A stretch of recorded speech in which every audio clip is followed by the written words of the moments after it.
শুভ সকাল বন্ধুগুলো, তোমরা সবাই কেমন আছেন? আশা করি সবাই ভালো আছেন, সুস্থ আছেন। আমরাও ভালো আছি। তো সকাল সকাল দেখবি বাবা দিচ্ছেন। আমার ঘুম থেকে উঠে কালকে থেকেই ভাবিয়েছিলাম যে ধান সিদ্ধ করুন 2 বোন। তো আমি ধানের বস্তা নামিয়ে নিয়ে লাগছিলাম, দেখুন সেই এন্দুরিও কাটছে ধানগুলো। তো 2 বস্তা ধান সিদ্ধ করুন, তো ধান দেখে দিচ্ছিলাম। তো আমার শ্বশুর কইছে 2টে বস্তার ধান বলে আলাদা আলাদা, তুমি ওই ধান 2টে চেক করিয়েছিলাম।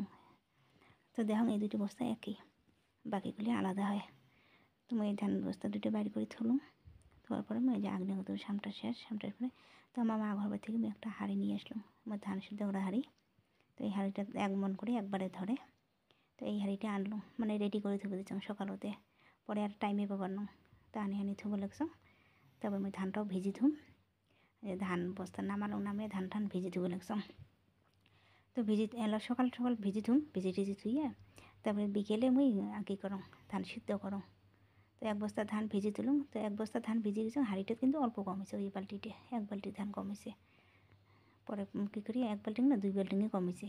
পরে আর বাকি বস্তাটা আসল যে ওই বস্তাটা আমি ভিজে তুলুম, একটা গামলাতে আসিল আমার গা ধোয়ার গামলাটা, ওইটা গা ধোয়ার গামলাটাতে ভিজিলুম 1 গামলা, আর বস্তাতে ভিজে তুলুম। তো জায়গা নেই না, ছোটো ছোটো জায়গাতে ভিজে দেওয়া, তো বস্তাতে জল দিয়ে আরামসে ভালো করে ভিজে তুলুম। তো ভালোই হল বস্তাতে ভিজিল জিনিসটা। তো ভিজিল পরে কী করি আমি যে জল টল একবারে থুম, হাঁড়িতে জল দিলাম, দেওয়ার পরে তো অলপ ধান তো সিদ্ধ করে ফির খড়ির দরকার। তো খড়িগুলো মানে আগের বাঁশ আসছিল, আমার ওয়াল বাঁশ আগত মানে বেড়া আসছিল, তো বাঁশের বেড়া, তো বাঁশের বেড়া তো না টিনের বেড়া, তো বাঁশের খুঁটি আসছিল। তো ওই খুঁটিগুলো আসিল, তো ওগুলি ফাটে নিবে লাগছে মই, তো এগুলি দিয়ে ধান সিদ্ধ করা যাবে। তো টেনশন নেই, তোমার ফাটে দিয়ে অল্প রোদ দিলাম। তো শীতেতে অল্প কী হয়েছে, রোদও আছে ভালো।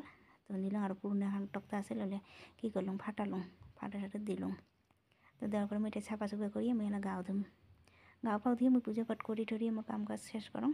শেষ করার পরে আমি বিকেলে কী করম, তো এই যে বিকেলে মুই ধরলাম 3টের সময় দিচ্ছ ধান সিদ্ধ করবে। তো ধানটা মুই জল যে হাঁড়ি ভর্তি করতেছিল না, 1 হাঁড়ি জল দিলে বেয়া হবে, তো মুই জলটা করে সেঁকে নিবে লাগছাম। তো ধান 1 বালতি একবার নামালাম, নামার পরে যে গামলা দিয়ে দিয়েছিলাম। পরে মোর দাদার বেটি ফিরে যাচ্ছে, দেখি লেগছে, বেশি ভিডিও করে দিচ্ছে সময়, হ্যাঁ। তো এদিকে তোমার পাশে দেখি লেগছে, তুমি এদের জুই জ্বলে দিলাম। তোমার হাঁড়ি 1 হাঁড়ি সিদ্ধ হওয়ার পরে ফির কী কয় সময় লাগে ভালোক্ষণ, মানে প্রথমটাই মানে সময় লাগছে অনেকক্ষণ জাল দিছাম, কমসে কম 3টে 1.5 ঘন্টার মতন। পরে এটা নামালাম, নামাতে যে নামিয়ে আর 1 হাঁড়ি বসে দিন, তাতে সন্ধে ভাব হয়ে যায়, এমন আরও ছোটো দিনকে বেলা দেখতে যায়। তোমার 1 হাঁড়ি হল হয়, ফির আরও ফির মোর কী হয়েছে জানেন, 2 গামলা কী কয় কম পড়ছে ওই বস্তাটার। পরে আবার ওই গামলার ফির আর বস্তা একটা নামিয়ে পরে কী করে দিছাম, তো ওটা থেকে 2 গামলা দিছাম, কিছু না হয়। পরে যে মোর ধানটা সিদ্ধ করতে মোর রাতেই হয়।